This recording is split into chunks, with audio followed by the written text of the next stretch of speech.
Welcome to Case Files, the human factor. We are going to unpack and explore human behavior. And human behavior is fascinating. We're going to look at trauma, victimology, and I'm going to use all of my expertise over the last 25 years to really give you the gift of understanding human behavior and the fascination we've got with psychopathology, crime, victimology, criminal justice, mental health, forensics and statutory cases. And with that, I will, on my own and with the assistance of some of my guest speakers, really give you insight in what the human factor means in our lives and our daily existence.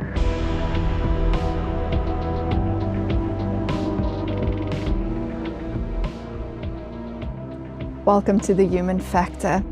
We're going to speak today about pre-sentencing, and there's a lot of misconceptions around just from a legal perspective and just what happens in sentencing. And I do think this is a good topic that people that go through the process, it seems that no one is really talking about what actually happens when this happens. And I see at my practice families that go through this process. And let me explain the process perhaps a little bit just to give some context. So when someone goes through a legal process, when there's an arrest and there's a trial and someone pleads guilty, so then there's a pleading of guilty, they've accepted the guilt, there's a process, and then there is someone that goes through the trial process, so they've done something, and it can be anything. So it can be someone that has stolen something, it can be someone that has harmed someone in a physical assault, it can be a sexual assault, or they have stolen large sums of money from a company. So there's various crimes, obviously, that can take place. So that crime occurs. So if the person then gets caught and they go through the legal process, there is a court case that unfolds.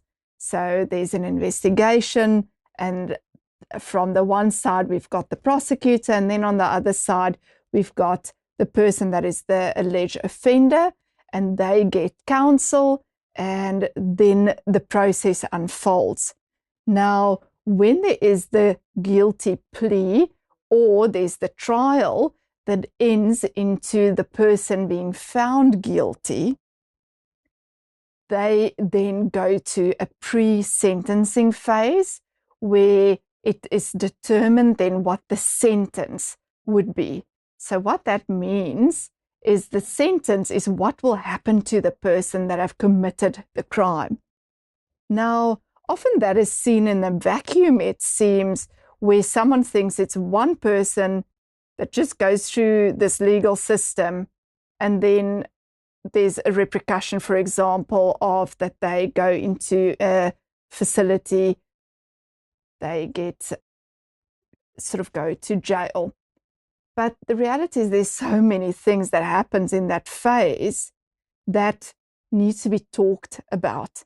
And I do think I want to take this time, because I've also been asked by a lot of the families that go through this process, and by the offender that has been pleading guilty or that has been found guilty, that can I please speak in my podcast about this whole process, because they just feel quite lost and no one actually is speaking about this openly. So I want to go through what happens and what is the ramifications in this pre-sentencing phase to that individual. And also, an individual never stands alone, as what we know. We are part of a broader system. So this individual that is now the guilty individual, the guilty human, they have a family, they have a partner. If they don't have a family or a partner, they may have parents, it's also part of the family system, or grandparents, or they have a job, and part of that is colleagues as well. So there's a lot of systems intertwined with this guilty human. And we need to look sort of, okay, so how does this work now? So when someone comes to me where they have been found guilty or they've pleaded guilty, they come and sit in a session and they often say, but what now? Like, I don't know what to expect now, because they don't, in some cases, and it also depends from country to country, but in some places they are found guilty and they immediately get sort of taken to the jail facility. However, often there is a pre-sentencing period where they are out and about, and now life continues as normal. But it's not normal, because they are waiting to hear what is going to happen to their life. Now, I want everyone that is listening to this podcast to think that perhaps have not been in this situation. How would it feel in a situation where you know that you are waiting every day for many months to hear how long would you be sentenced for? So how long would you be in jail, and what happens to you? So I just want you to think for a moment what that feeling would feel like. Because for the person and for their broader system, that is hugely frightening. And yes, we can say that some of the offenders, not all of the offenders, there are some of the offenders that have got low levels of empathy. They've got a different experience of feeling and emotion. So that's where we speak about more of the psychopathy, the sociopath, but not all. And we have to address this misconception. Not all offenders that are guilty of an offense fits that profile. So it can be quite a terrifying experience.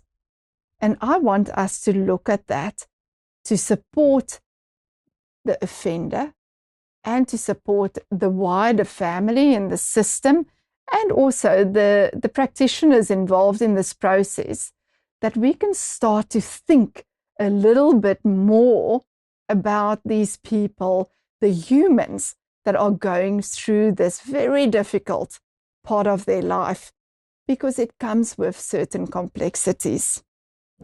So some of the words that I would like us to think about is just the common experience that a lot of the offenders say. They also feel anxious. A depression sets in. Guilt sets in. Shame, an overwhelming feeling of shame sets in. And then also the future-focused fear of, how is my life going to look? How is my family's life going to look? What do I tell my children about what has happened? Because am I just going to disappear? Or am I going to are they going to come and visit me? Is my relationships going to just fall apart? Is my partner going to leave me? How does life really look? So there's a lot of feelings associated with this pre-sentencing phase. And often there's not a lot of talk. So the experience that most of the offenders say is they go to the trial, they go and put their plea in. If they know and they want to plead guilty, they go and put their plea in as guilty. And they now and then have got a conversation with their legal practitioner, but then that's it. They don't have contact with this person, except for when it's an administrative role. So they will go in and, they're just a case for their solicitor. So they'll go in and immediately it's like, well, we have to do this and that for court. We have to get this report. And this person's life is falling apart. But it's like straight into business and admin. And we have to look at it from a more humanistic lens of understanding. We're dealing with people, we're dealing with feelings, no matter what the person has done. People do a lot of things for a lot of different reasons. there's still a human factor in it. They are humans, and we have to meet each and every human with humanity.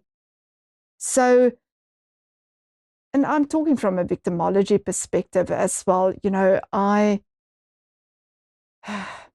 so difficult because I see a lot of victims. People are victimized. I've got a lot of empathy and a lot of compassion from the victim's perspective. That is why I studied victimology. I teach victimology. But we also have to look at the offender's side. And often there's a lot of judgment there of, they've committed this offense. This is how it is. And we need to look at it perhaps with more care, with more understanding of how do we deal with this each and every day for the person that have gone through that tragedy of their life. So I want to go to what would be the emotional and psychological reactions for a person that goes through this process that is just lost. So I want you to imagine walking into a courtroom. It can be once off, so there's the plea of guilty, or there can be an extended or a short trial on this specific issue. And this offender sits and they listen to all of the victims perhaps that comes forwards, or all the evidence is unpacked, and they go through that and they listen to that. Now, as I say, there is a wide spectrum, and it's on a scale of offenders that have got full understanding. Some offenders have got a lesser of an understanding, and some have got a lack of empathy, and some have got a lot of feelings. So there's a wide range of experience of this offender. But they're now going through this process. It's the end of the trial. Then they wait again, and then they get sort of, okay, they have been found guilty. And all of a sudden, what often happens is the whole support structure fractures, because now it is, well, you are guilty of this crime. So relationships change. There's a lot of movement around them. Someone might leave them. They may divorce them. They will take their children from them. So there's a lot of those kind of experiences for the offender that is already very fearful of what now, what happens. And their legal team will give them the administrative sort of understanding, the legal understanding of this is what happens next now. And if they are fortunate enough, they have got a mental health practitioner that can sit with them, or a manager, a case manager that can sit with them and understand, and that can be a support structure. But that often, interestingly enough, and once again, it very much varies where you sit in life and in which part of the world you sit. So if countries have got lots of money, they've got lots of resources and a lot of support structures for the victim and the offender. In a lot of developmental countries, there's very little support. So it's a very lonely journey. So in that journey, there's a lot of shock. There's a lot of denial. Even if they expect certain things is going to play out, some people expect to be found guilty, or they know that what the pleading is going to be. But some individuals also get very shocked of the guilty verdict. So that is a mental sort of processing of, okay, what do I do now? I've been found guilty. I didn't think I was guilty, or I didn't do this, but they found guilty. And they have to navigate and process this shock, but often quite alone. And I see in the practice that when I work with these humans, that they say, but I don't know who to speak to. No one wants to speak to me about this. When I sit with my solicitor, I'm paying for this and it's expensive. Or if it's a free solicitor, there's just very much limited time to deal with this. So it's very administrative and cold. And they want to talk about the feelings, the emotions, the fears, the shock, the terror that is coming of how do I deal with this? Or there's the denial of this is not really happening. Something else is going to happen. It's going to go away, or we're going to appeal. And there's not the full understanding of the ramifications of, okay, what now? I've been found guilty. So there's a lot of talking that needs to happen. And with talking, we need time. So that is what we have to generate in this pre-sentencing phase, is let's sit with the offender in a safe way. Remember, I always speak about safety. So safety is very important. If that is for the family member, or if that is for the support person, how we can have safe conversations of what is the needs and how do you identify the needs? Because that's often where you have to start, because the person that is guilty often don't know what their needs are. So that's often where I start in a session, is what is your needs in this phase? How long do we have? Is it a month that we are waiting for the sentence? Is it 3 months, 6 months? How much time do we have to unpack this and to get a full understanding of what we can do to help you? So then what to remember as well, and what is a good idea often, is to address, and this is the core emotion often, it's guilt and it's shame, of how do I deal with this guilty verdict? What do I say to people? Because if a person is out in society and they are going to the shops, or they're going to, for example, school to drop the kids, or they are with their partner or to the family, they have to now go and explain themselves often. And that is where a lot of this guilt and shame comes from. They are also confronted with, they've heard the victim's testimony, they've heard the victim's family's testimony, and or other testimony. They have to also process that as a human being. It's not someone that doesn't they can't hear or they don't understand. They've got a lot that is processing cognitively that needs to be unpacked. So that is then also, we need to create a space where the person that is a human that has been found guilty of an offense to unpack their story. We all in life have got a story, a narrative, a life script that we have to unpack. So that space needs to be created.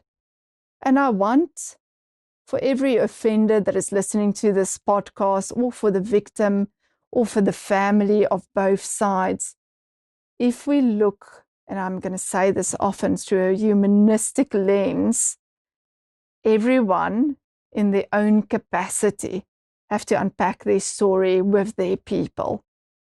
I am fully aware that victims and offenders don't want to engage. Some victims want to say certain things, some don't. Some offenders want to go and explain to the victim reasonings, some don't.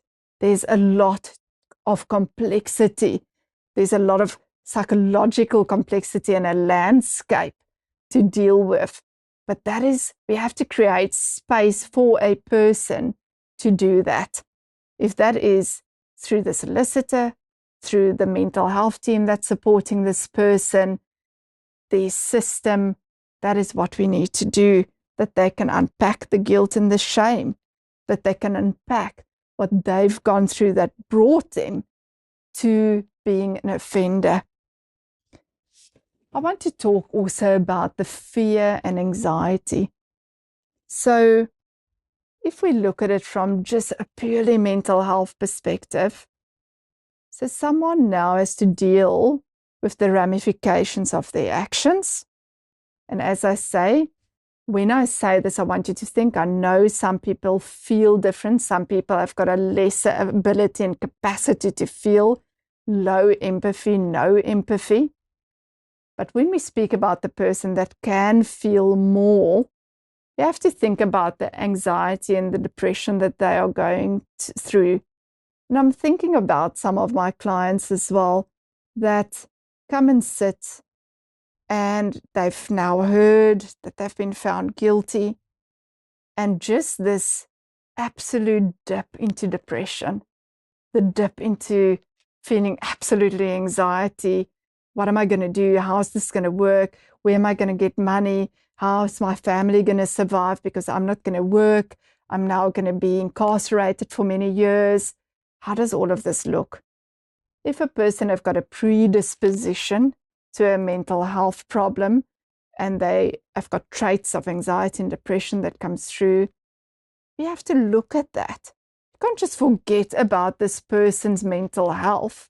We need to start and look at, how do we treat this? How do we advise? How do we assess and screen? Right, you're going through a difficult time. This is a very complicated phase of your life. So what do we need to do there? We need to look at, what is your depression levels looking like? How are you feeling?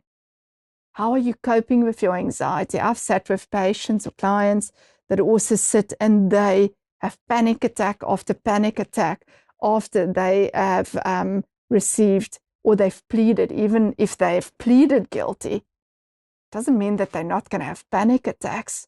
How do we navigate that? How do we give them the coping mechanisms to deal with their anxieties? So that is something that we need to consider, and that is something for the person that is going through this process as well as to consider is, okay, I can cope at the moment of going through this trial, but I have to navigate my own anxiety. I have to navigate my mental health. I have to look for support as well. Some people have got a lot of resources and they've got a lot of money, so they can get supported. Others don't. So we have to try and see, how can we meet this person where they need to be met in life, in their complex life that has unfolded for them. And I think a lot of people, when I sit with them, they say, how did my life turn out like that? I think we often ask that in our own lives, is how does life it unfolds, it sort of, before you know it, something happens and here we're at. And then we have to develop coping skills, we have to develop grit, resilience to deal with that. But for the offender, where there's a guilty verdict, there's a lot of panic, and there's a lot of panic attacks associated, especially in the build up to in the sentencing process. So I want the families of the offender and the offender themselves to be mindful where they're at, to understand anxiety. Go and read up on anxiety. How do you manage panic attacks? How do you notice that you are going into this vasovagal experience of shutdown of your body, because it is just trauma on trauma of what you're dealing with? And how do you develop some skills to manage that in that pre-sentencing phase? Depression and anxiety also can be treated. So we need to look at speaking more about medication options, going to the GP, sitting with your a medical practitioner, explaining to them, this is what I'm going through. I need some support. I need some help, because I'm going to sit and wait for many months to hear what is going to happen to my life. That is very daunting. And for the offender and their wider system, there also needs to be conversations. I'm the partner of an offender. I'm the children of an offender. I've also gone through this. I've sat in court. How has that affected me? And the professionals that is trained to be non-judgmental, there is some judgment and biases that still comes through. And we need to address that as practitioners, of how to have a neutral stance, how to have an objective stance, and really meet the people of where they're at, going through challenges in their life. I've had many of my clients that are on the brink of suicide. It's like they feel that their lives are over, they don't have vision. So a lot of my work, when I work with the offender, is how do we give and generate vision? If you think, without vision, how does life look? So often I use creative visualization of how is life going to look. Yes, it's going to look different. Life looks different in different seasons of our lives. So very important that we look at this season of your life and create some options for you of different interests, how you can develop.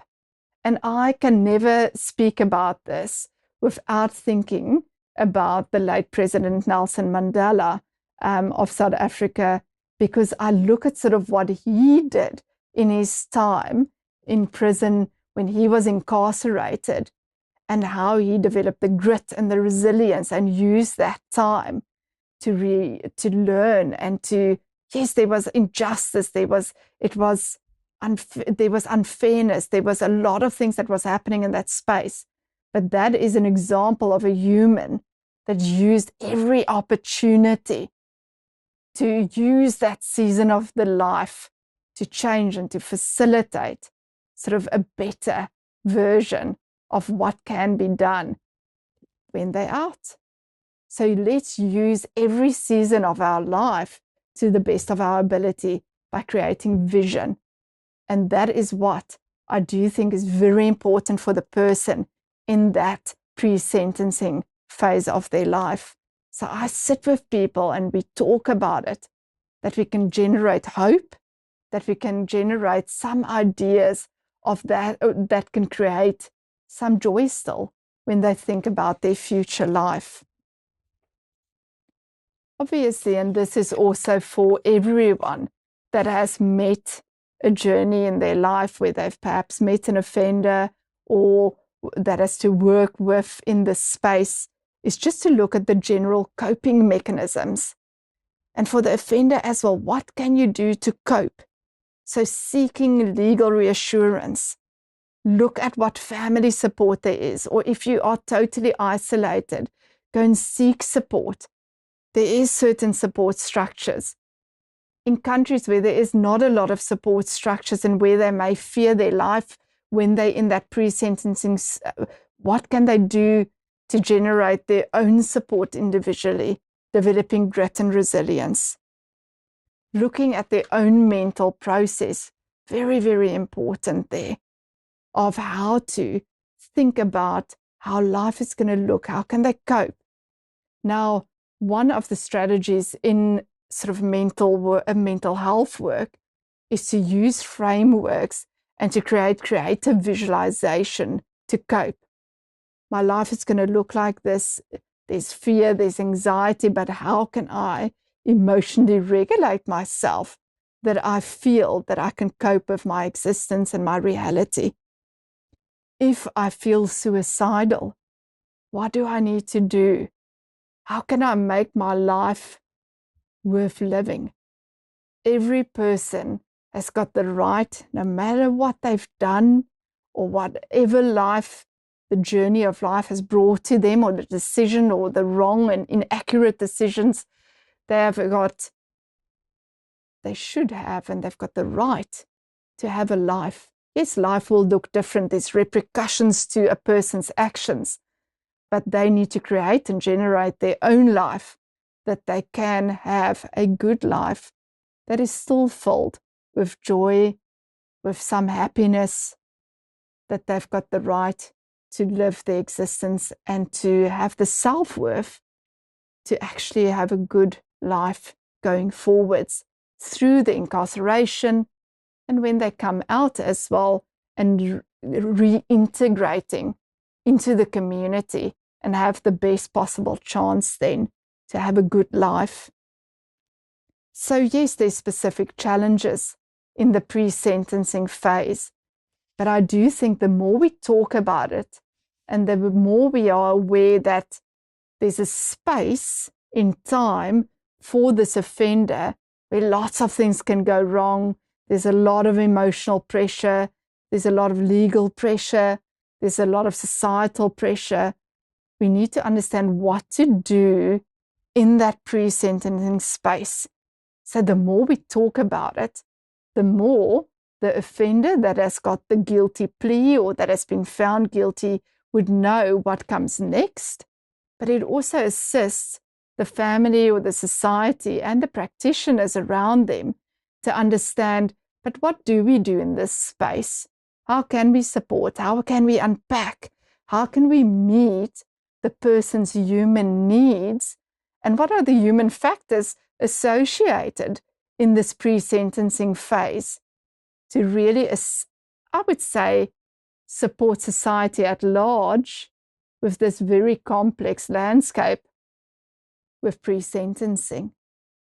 So I hope in listening to this, every person that may find themselves in this situation can look at what spiritual or religious support they can get, what kind of mental health or legal support they can get, and how do they navigate that survival to get to the point where they receive their sentence and there's some form of peace and that they can receive it and there's some dignity, because human dignity is exceptionally important for every person going through whatever life transition or journey or whatever life season they are in, that they can be just a human and just a person that is understood.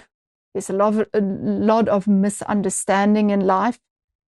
So let's meet that person where it is safe to meet them, where it is sort of their needs have come to the foreground, they are understood, their mental health is intact and are navigated, the risk factors are looked at, that we can make this as easy as possible for the whole system when they go through very, very big challenges in their life. So those specific challenges in the pre-sentencing needs to be addressed. We must really put some human elements into it and look at the human factors in pre-sentencing, because I have found in the practice and in working in criminal justice as well, that this space of pre-sentencing and sentencing is misunderstood by a lot of people that are going through that. And there's not enough information generated to the families or other people in the person's life. They don't understand what to expect. So I really hope that that is something that can, and this podcast is something that they can listen to and really understand what to expect and how to navigate that. And when that person then goes and they are incarcerated, of how to navigate that anxieties, the fears, the rehabilitation around that, and how the family can also think with some professionals of, okay, how do we rebuild our lives? How do we accept this? How do we sit with this, that it makes sense in our life, that we are able to cope with the season of life of the person that may go away or that may go away for a very long time, and how do we pick up the pieces and build our lives?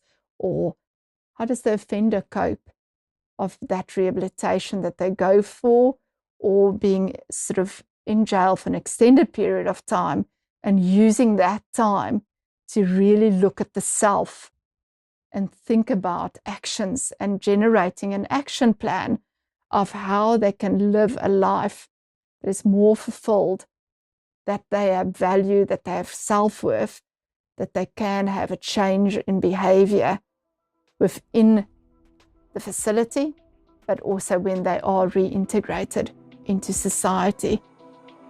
Thank you for joining this session and this podcast on just sentencing, pre-sentencing. And I really hope that it will make you think about that sort of empty space, the space that has been created that not a lot of people know a lot about, but that unfolds in their lives.